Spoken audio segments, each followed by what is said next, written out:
መድረሻ ቢሱ ፍልስጤማዊ ኤድዋርድ አውት ኦፍ ፕሌስ። አንድ ጊዜ ሐኪም ቤት ከነበርኩበት ሰመመን ስነቃ ይላል ስለ መካከለኛው ምስራቅ በጥልቅ የተመራመረውና የጻፈው ኤድዋርድ ሰኢድ፣ ከሰመመን ስነቃ ከባድ ባዶነት ተሰማኝ። በሕይወት የኖርኩበት ረጅም ዘመኔ ውስጥ የቀረኝ ምንም ሆኖ አገኘሁት። ከልጅነቴ እስከ ወጣትነቴ፣ ከወጣትነቴ እስከ ጎልማሳነት ዘመኔ በሕይወት ካለፍኩባቸው የሕይወት ምዕራፎቼ ውስጥ የቀረኝ ነገር ምንም ባዶ ነበር። የሚታወሰኝ ነገር ቢኖር እንደ ጸደይ ወቅት የሳሳ ጉም የመሰለ የልጅነት ዘመኔ ነበር ይላል ኤድዋርድ። ይህን የሚለው ከ2 ዓመት በፊት በአልጀዚራ ቴሌቪዥን ሕይወቱን ከሚዘክር ዘጋቢ ፊልም ላይ ነበር። በእስካሁኑ ንባቤ መጽሐፎቹን ካነበብኳቸው፣ ሕይወታቸውን ካወቅኳቸው ሰዎች መካከል አንጀቴን የሚበላኝ ኤድዋርድ ነው። ባይተዋርነቱ ያሳዝነኛል። ለሀገሩ ያለው ፍቅር ያሳዝነኛል። ሀገሩን ሲናፍቅ ያሳዝነኛል። ዛሬ ስለዚህ ሰው ለመጻፍ የገፋኝ አንዱ ምክንያት አውት ኦፍ ፕሌስ የተሰኘ መጽሐፉን ማንበቤ ነው። ይህ መጽሐፍ ከላይ በመግቢያዬ ላይ እንደጠቀስኩት ኤድዋርድ ለረጅም ጊዜ ሲሰቃይበት የነበረውን የደም ካንሰር ህመም እየታከመ በነበረበት ወቅት ከሰመመን ሲነቃ የሕይወቱ ባዶነት አስፈርቶት ትውስታዎቹን ለማስቀረት ይጻፈው ነበር። እናም በዚያ የአልጀዚራ ዘጋቢ ፊልም ላይ ከዚያ በኋላ ወደ ተወለድኩበት ወደ ልጅነቴ መመለስ አስፈለገኝ፣ የተሰማኝን ባዶነት የምሞላበት ወይም በሕይወቴ ትርጉም ያለው ነገር አገኝ እንደሆን ብዬ ወደ መነሻዬ ለመመለስ ወሰንኩ ይላል ኤድዋርድ። የባዶነት ስሜትና እሱን ለመሙላት ወደ ልጅነት የመመለስ ጥረቱን የከተበበትን የግል ትዝታው ነው አውት ኦፍ ፕሌስ ማለት። መጽሐፍ ውስጥ ያለው ኤድዋርድ ያንሰፈስፋል፣ ልብን በሐዘን ይሰብራል። ሁለተኛው ምክንያቴ የእስራኤል ፍልስጤም የማያባራ ጦርነት በየጊዜው የሚተወው ጠባሳ ቀጥሎ አሁን የደረሰበት የዘመናችን አሳዛኝ እልቂት የፈጠረብኝ ስሜት ነው። በሁለቱ ምክንያት ኤድዋርድ ሰኢድ ውስጤን አናውጦታልና ነው ዛሬ ይህን መጻፌ። የተወለደው በክርስትና እምነት ዘንድ የሰማያዊ ዓለም ምሳሌ ተደርጋ በምትወሰደው ለእምነትም ለፖለቲካም እኩል የትኩረት ማዕከል በሆነችው ኢየሩሳሌም ነው። በፈረንጆቹ አቆጣጠር ኖቬምበር 1 1935። በወቅቱ ፍልስጤም እንጂ እስራኤል በዓለም ካርታ ላይ አልነበረችም። ፍልስጤምን የሚያስተዳድረው ደግሞ ብሪቲሽ ማንዴት ፎር ፓለስታይን ተብሎ በሞግዚት አስተዳደርነት በተባበሩት መንግስታት ድርጅት የተሰየመው የብሪታንያ መንግስት ነበር። የእስራኤል መወለድና የፍልስጤም ጣጣም ያኔ ተወለደ።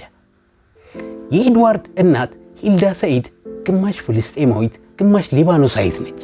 ያደገችውም በኢየሱስ ክርስቶስ ከተማ ናዝሬት ነበር። አባቱ ዋዴ ሰኢድ ደግሞ ኑሮውን በኢየሩሳሌም ያደረገ ፍልስጤማዊ ነጋዴ ነበር። ሁለቱም ግን ፕሮቴስታንት የሚከተሉ አረብ ክርስቲያኖች ነበሩ። ኋላ ላይ ከ1947 እስከ 49 በፈረንጆቹ አቆጣጠር በፍልስጤማውያንና በብሪታንያ የሞግዚት አስተዳደር መካከል ጦርነት ተካሄደ። የብሪታንያ አስተዳደር ለጽዮናውያን ኃይሎች መንገዱን ጠርጎ ወጣ። ጽዮናውያኑ የብሪታንያንን ቦታ ተክተው አካባቢውን ተቆጣጠሩ። የእስራኤል ሀገረ መንግስትም ያኔ ተመሰረተ። በዚህ ጊዜ በማንነት ፍልስጤማዊ አረብ ሆኖ እምነቱ ደግሞ ክርስትና፣ በዚያ ላይ ኤድዋርድ የሚል የምዕራቡን ዓለም ስም ይዞ መገኘት መከራ ጠሪ የሆነበት ለወጣቱ ኤድዋርድ። አባቱና ያጎቱ ልጅ በግብፅ ካይሮ ንግድ ቤት ስለነበራቸው ኤድዋርድም ከጥቃቱ ሽሽት በኢየሩሳሌም የሚማረው የነበረውን ትምህርት አቋርጦ ወደ ግብፅ አቀና። ይሁን እንጂ ወደ ኋላ ትቶት የመጣው ፍልስጤማዊ አረባዊ ክርስቲያናዊ ማንነቱና እድገቱ ይጎትቶ ያዘ። በግብፅ ካለው አዲስ ከባቢና ሁኔታ ጋር መላመድ ከበደው። ተነጫናጭ፣ ተጣይ፣ ጸበኛ ሆነ። በሆነ ባልሆነ ሆድ ይብሰው ይከፋው ገባ። በዚያ ላይ በፍልስጤም ምድር ከዘመናት በኋላ እንደገና የተመሰረተችው እስራኤል የተሰኘችው አዲስ ሀገርና ነባሯ ፍልስጤም ወደ ለየለት ጦርነት ገብተው ነበር። የኢየሩሳሌም ልጅነቱና ትዝታው፣ የተነጠቀው ማንነቱ፣ ተወልዶ ያደገበት የአባትና እናቱ ቤት፣ በዚያ የቀሩ ጓደኞቹ ሰቆቃ የበለጠ ረበሸው። ቤተሰቦቹ መከሩ ከካይሮ ለመውጣት። አባቱ በፍልስጤም እያሉ በአካባቢው ለነበረው የአሜሪካ ጓድ ኃይል ይሠራ ስለነበር በሰበቡ ለሱና ለቤተሰቡ የአሜሪካ ዜግነት ተሰጥቶት ነበር። ይህን እንደ መልካም አጋጣሚ ተጠቅመው ቤተሰቡ በናፍቆትና በማንነት ግጭት ውስጥ የሚናጠውን ኤድዋርድን ይዘው ወደ አሜሪካ ተሻገሩ። ኤድዋርድ በኢየሩሳሌም ጀምሮ በካይሮ የለጠቀውን ትምህርቱን በአሜሪካ አጠናቀቀ። በ1957 የመጀመሪያ ዲግሪውን ከፕሪንስተን ዩኒቨርሲቲ በእንግሊዘኛ ቋንቋ፣ በ1960 ከሃርቫርድ ዩኒቨርሲቲ ሁለተኛ ዲግሪውን በዚያው በእንግሊዘኛ ቋንቋ ተምሮ አጠናቀቀ። በ1963 ዓ.ም ደግሞ ኮሎምቢያ ዩኒቨርሲቲን በመምህርነት ተቀላቀለ። በሃርቫርድ ዩኒቨርሲቲና በየል ዩኒቨርሲቲ ደግሞ ተጋባዥ ፕሮፌሰር በመሆን አስተምሯል። ከአረብ እስራኤል፣ ከመካከለኛው ምስራቅ፣ ከፍልስጤማውያን ንቅናቄና የማንነት ትግል ጋር የተያያዙ በርካታ መጽሐፍቶችን ለንባብ አብቅቷል።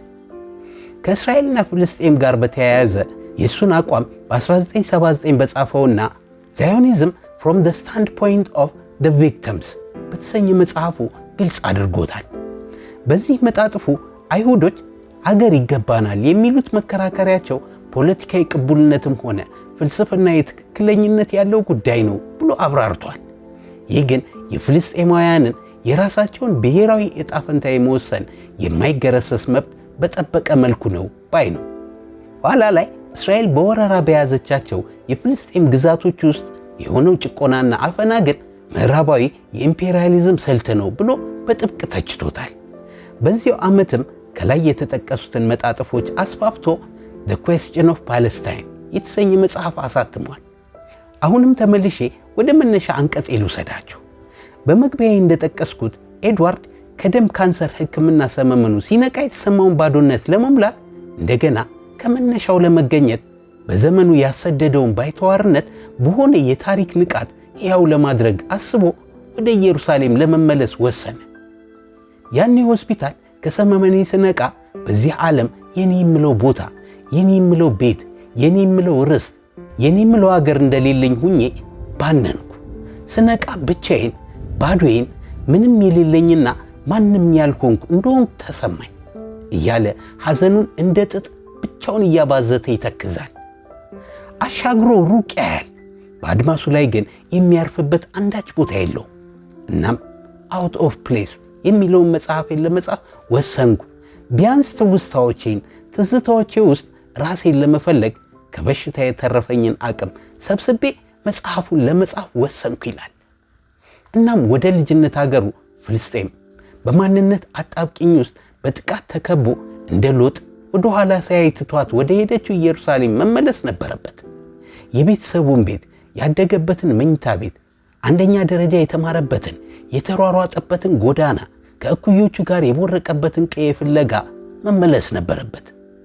በፍልስጤም ጥናት ተቋም ኤድዋርድ ሰይድስ ሎስት ኢዚ ኦን ጀሩሳሌም ተብሎ በታተመ መጣጥፍ ኤድዋርድ በ1992 ለመጀመሪያ ጊዜ ከ45 ዓመታት በኋላ ወደ ኢየሩሳሌም መመለሱ ተገልጿል። አውት ኦፍ ፕሌስ የተሰኘውን መጽሐፉን ስለ መጽሐፉ ሲናገር ደግሞ እንዲህ ይላል። ወደ ኢየሩሳሌም እንደገባሁ ያመራሁት ተወልጄ ወዳደግኩበት አካባቢ ነበር። ቤቶቹ ብዙዎቹ ያኔ በ1947 ስሰደድ ትተናቸው የሄድናቸው ናቸው። የተለወጠው ነገር አሁን ይሁዲዎች ይኖርባቸዋል። ፍልስጤማውያኑ ተባረዋል። የተወሰኑት ቤቶች አዳዲሶች ናቸው። ባዶ የነበሩ ቦታዎች ላይ ነው የተሰሩት ወይም ያረጁት ፈርሰው ነው። እያንዳንዱን ቅያስ ሳይ፣ አፈሩን ስረግጥ፣ ድንጋዮቹን ስዳብስ የልጅነት ትዝታዎቼ እንደ ምንጭ ቀስ እያሉ ከአእምሮዬ ጓዳ ፈለቁ እያለ በትዝታው ይነግዳል ኤድዋርድ። መልሶ ደግሞ በቁጭት ከንፈሩን ይነክሳል፣ ግንባሩ ይሸበሸባል፣ አይኖቹን ጠበብ ሰፋ ያደርጋቸዋል። የደበዘዘ ይሆናል እይታው። እልህና መገፋት እየለበለቡት ይመስላል። በትውስታው ትርክቱን ይቀጥልና በኢየሩሳሌም ጎዳናዎች በእግሬ ስጓዝ ትውስታዎቼን እያመነዠኩ ነበር። የመቆጨት ህመምና የትውስታ ፍስሐ ተቀላቅለው በደም ስሬ እንደ ኤሌክትሪክ ሲነዝሩ ይታወቀኛል ይልና የበለጠ ወደ ቁጭት ይሰደዳል። ከኢየሩሳሌም ጎዳናዎች የተረፈው እግሩ ወደ አንድ ግቢ አደረሰው። በጎዳናዎቹ ስጓዝ የቤተሰቦቼን ቤት የማየት ያደግኩበትን መኝታ ክፍሌን ገብቼ መቃኘት እንዳለብኝ የሚወተውት ስሜት ተሰማኝ። አቅጣጫው አልጠፋብኝም። ወደዚያ መጓዝ ጀመርኩ። ቤቱ ምንም ሳይለወጥ ያው ሆኖ ነበር ያገኘሁት። ከአጥሩ ውጭ ቆሜ ረጅም ሰዓት ፈዝዤ ተመለከትኩት። በአጥሩ ላይ የተወሰነ ማሻሻያ ከመደረጉና የአጥሩ በር ከመቀየሩ ውጪ ያው ነበር እያለ በትካዜ ይተርካል። መጀመሪያ ወደ ቤቱ ከመሄዱ በፊት በዚያው ፍልስጤሞች በሚበዙበት የኢየሩሳሌም ክፍል የሚኖር የአጎቱ ልጅ ተው ይቅርብህ፣ ወደ ቤቱ አትሂድ፣ መጥፎ ስሜት ያሳድርብሃል ብሎት እንደነበር ኤድዋርድ ያወሳል። ግን ምንም ቢሆን ከደም ካንሰር ሰመመን ሕክምናው ሲነቃ የተሰማውን ባዶነትና ባይተዋርነት ለማከም ነውና አመጣጡ ቤቱ የራሱ ፋይዳ አለው ብሎ አስቧል። እናም ሄደ። ቤታችንን አየሁት።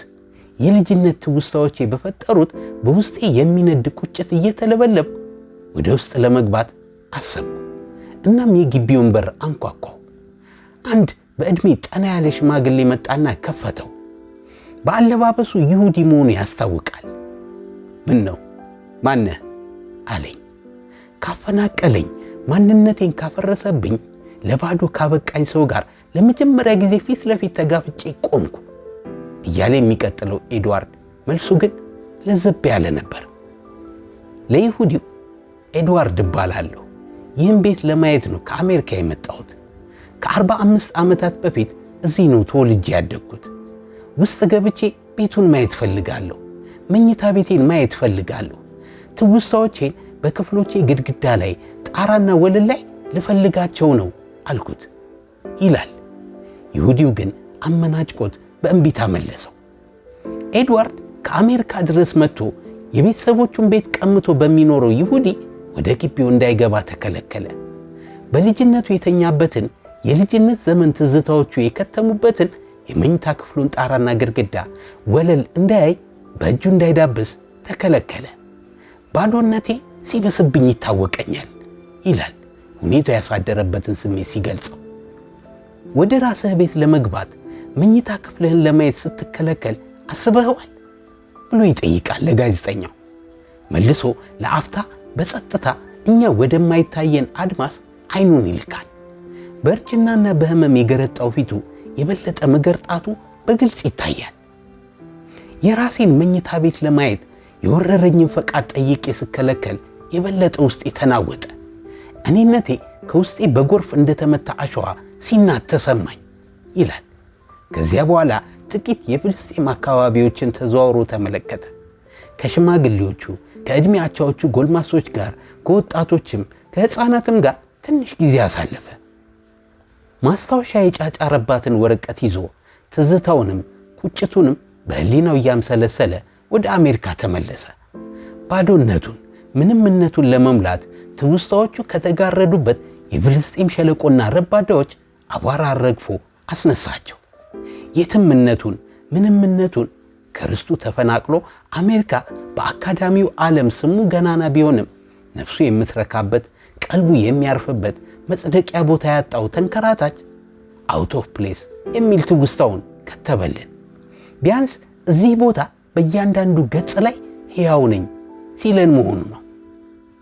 ሕይወቱ ሲዳሰስ በባይተዋርነት፣ በብቸኝነት፣ በማንነት ጥያቄ ሲሰቃይ የኖረው እስራኤልና ፍልስጤም ሳይጋጩ ሳይጠፋፉ አይሁዶቹ ሆምላንድ ኖሯቸው ፍልስጤማውያኑ ናሽናል ሰልፍ ዲተርሚኔሽን ተከብሮላቸው መኖር ይቻላቸዋል ብሎ የሚያምነው ባለ ምዕራባዊ ስሙ ኤድዋርድ፣ አረቡ ክርስቲያን ኤድዋርድ፣ የኢየሩሳሌም ተወላጅ ፍልስጤማዊው ኤድዋርድ በባህል፣ በማንነት፣ በርዕዮተ ዓለም ዲስኮርስ፣ በቋንቋ፣ በክሪቲካል ካልቸር ስተዲስ ስመጥሩ የሆነው ሊቅ ኤድዋርድ ሰኢድ በ67 ዓመቱ በፈረንጆቹ መስከረም 25 2003 ላይ ነበር ያረፈው።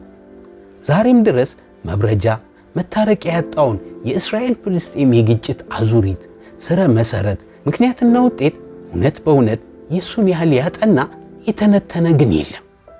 ከይሁዲ ቤተሰቦቹ የተወለደው የክፍለ ዘመናችን ሊቅ የተባለው ፕሮፌሰር ናኦም ቾምስኪ ኤድዋርድ ከፍ ብሎ በርቶ እንዲታይ በመቅረዝ ላይ የተቀመጠ ችቦ ነበር ይለዋል። እኔም ስራዎቹን ማንበብ አይን ይገልጣል ባይ ነኝ። አበቃው።